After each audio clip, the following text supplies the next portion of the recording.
อกเลยเกย์ไปขนมแก้วใจพกตุ้มเตียงจะลางไปเลยพกไปได้เลย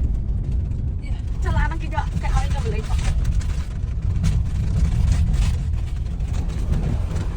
ไม่อยากติดพก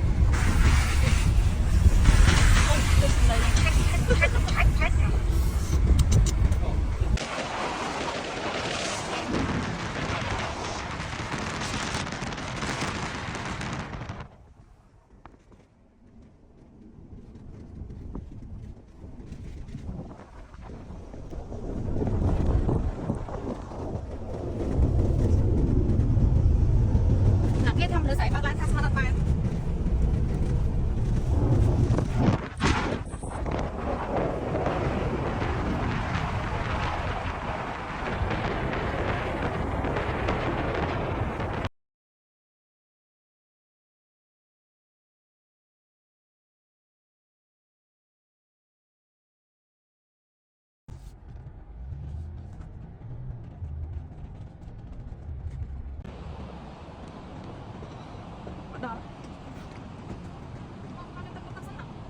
Finally ពួកយើងមកដល់ហើយជ្រុះព្រះនិមិត្តប៉ុន្តែសូមមើល review កង់ឡានយើងបន្តិចចាគឺថាអូខេ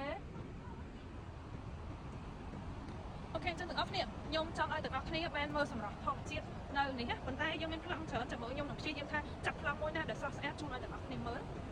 អូខេ